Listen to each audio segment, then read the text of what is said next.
संपर्क भाषा के रूप में उसका अस्तित्व रहा है।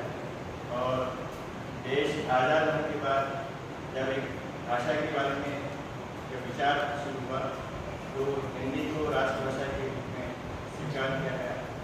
और 14 सितंबर 1949 को इस हिंदी भाषा को संवैधानिक दर्जा देने का प्रस्ताव पारित हुआ और 26 जनवरी 1950 के साथ यह हमारे देश की संवैधानिक भाषा बनी।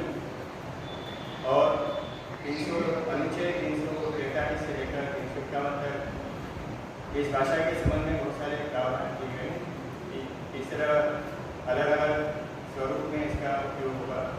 अलग अलग हमारे देश की जो विभिन्न प्रांत हैं उन प्रांतों में हिंदी का उपयोग किस तरह से होगा, कार्यालयों में हिंदी का उपयोग किस तरह से होगा। 43 से लेकर 343 से 51 तक विस्तार से इसका उल्लेख किया गया है।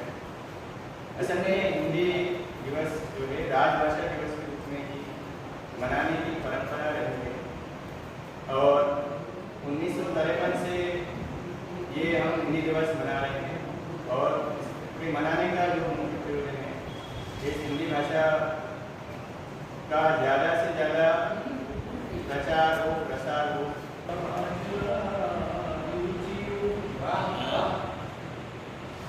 कल किसी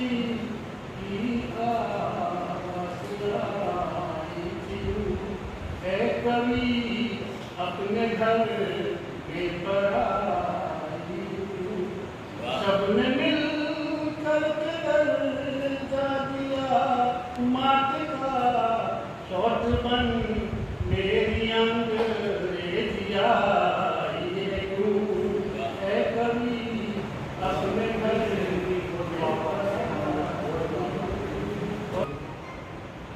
फिर से हिंदी बोल बाबा प्रेमामृत बोल बाबा प्रेमामृत बोल बाबा हिंदी की जय बोल बाबा। हिंदी दिवस के मायने अपने बदलते जा रहे हैं। हिंदी दिवस के मायने अपने बदलते जा रहे हैं।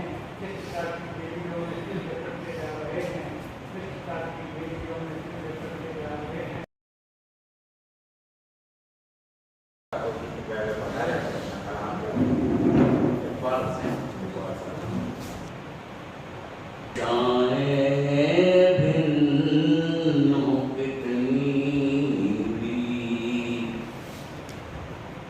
दिशाएं भिन्न हो कितनी भी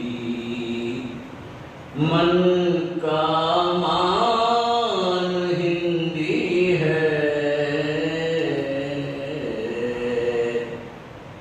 दिशाएं भिन्न हो कितनी भी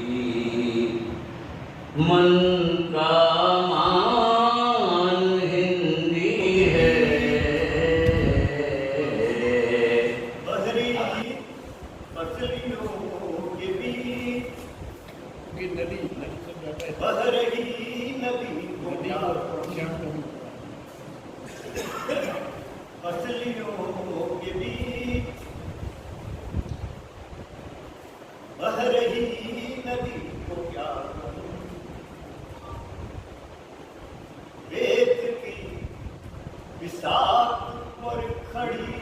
सभी को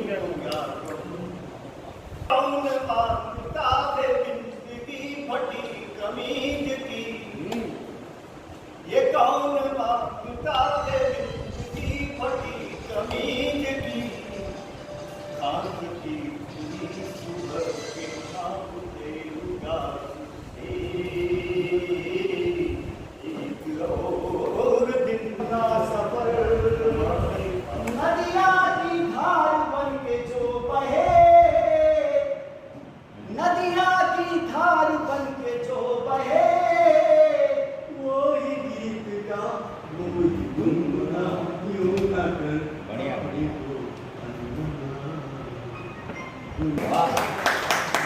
मेरे साथ मैं आमंत्रित करता हूँ श्रेणीदान जी चांद साहब को।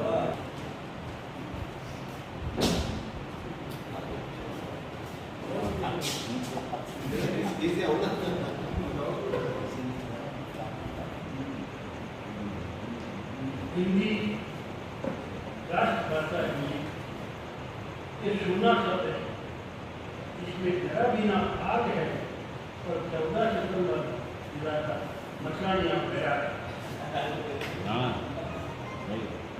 और इच्छा शक्ति की कमी है। आज की हकीकत ये है कि हमारे देश में अंग्रेजी हिंदी पर हावी है। हम पढ़े लिखे लोग भी जब सामने वाला अंग्रेजी के बाद अब बोलता है तो मान के अंग्रेजी ये विद्वान। मैं डॉक्टर बसंत सिंह सोलंकी, सचिव राजस्थान साहित्य अकादमी उदयपुर। सर, आज हिंदी दिवस पर जो काव्य पाठ काव्य सभा का आयोजन किया गया जी और आपका जैसा कि व्याख्यान था जी कि एक दिन के किसी कार्यक्रम से किसी भी भाषा को मान्यता या किसी भाषा के प्रति जो हम प्रकट करते हैं वो उससे नहीं चलेगा। सर, ये क्या कारण रहा? मेरा ये मानना रहा कि हम जो भी हम कार्यक्रम करते हैं एक दिन की औपचारिकता के बाद भूल जाते हैं। हमें हिंदी को राष्ट्रभाषा बनानी है तो हमें सामूहिक रूप से प्रयास करने चाहिए। उसकी शुरुआत हमें अपने परिवार से करनी चाहिए।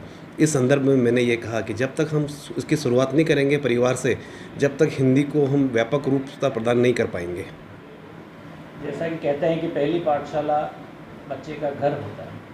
घर से जो सीखता है, चाहे वो संस्कार हो, भाषा हो या कुछ और, तो माता पिता का अगर कैरियर को लेकर जो फैसला होता है वो ये होता है कि अंग्रेजी सीखेगा तभी आगे बढ़ पाएगा, हिंदी तो वो दूसरे नंबर पर रखते हैं। इस बारे में आप क्या कहेंगे? जी, मेरा ये मानना है कि अंग्रेजी की अपनी अलग जगह है। अंग्रेजी का एक अलग प्रोफेशनल है। हिंदी मातृभाषा है। बच्चा बाहर जाएगा तो सबसे अंग्रेजी में तो वो बात नहीं कर पाएगा। कुछ बच्चे उसके साथी हैं, ग्रामीण प्रवेश से हैं, कुछ गरीब हैं, कोई हर तरह के उसके पास में फ्रेंड सर्किल उसका है, मित्रता जो उसकी है, कोई कमज़ोर परिवार से है, कोई उच्च परिवार से है। तो बच्चों को अंग्रेजी के साथ साथ हिंदी का भी कम से कम व्यवहारिक ज्ञान तो दिया ही जाना चाहिए। हिंदी संपर्क की भाषा है जी, इसमें कोई अतिशयोक्ति नहीं। जी बिल्कुल, इसमें कोई अतिशयोक्ति नहीं है। हिंदी बिल्कुल संपर्क की भाषा है और हिंदी ने हमें बहुत कुछ दिया है और बहुत कुछ देने वाली है। कुछ भाषाएं हमारी हैं, जी, होनी भी चाहिए, लेकिन सरकार की उदासीनता कहें या कुछ हमारी रुचि ना कहें, ऐसी भाषाओं में हमारी राजस्थानी भाषा भी आती है जी, जिसे हम बोलना कुछ इस तरह से समझते हैं कि हमारा स्टेटस लेवल बोलचाल, हाँ, जबकि बोलचाली में वो बहुत ही अच्छी भाषा है। हमें संपर्क स्थापित करने में, कहीं भी हमारी सांस्कृतिक धरोहर के रूप में भी हम इसे देखते हैं। तो आज आप मेवाड़ी की भी बात कर ही लेते हैं, जी। तो कहाँ देखते हैं सर मेवाड़ी भाषा का स्तर आज के टाइम में? अब मेवाड़ी कुछ परिवारों में और ग्रामीण प्रवेश में तो अभी मेवाड़ी भाषा का चलन है। मैं राजस्थान राज्य अभिलेखागार में सहायक निदेशक के पद पे भी कार्यरत हूँ।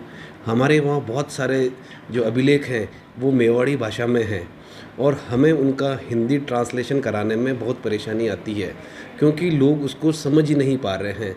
तो मेरा भी ये प्रयास रहेगा कि घर में आप अधिक से अधिक जिस परिवेश से, जिस क्षेत्र से आप संबंध रखते हो, उस भाषा को भी के बारे में भी अपने बच्चों को बताएं ताकि हम अपनी संस्कृति, सभ्यता, रीति रिवाज को कायम रख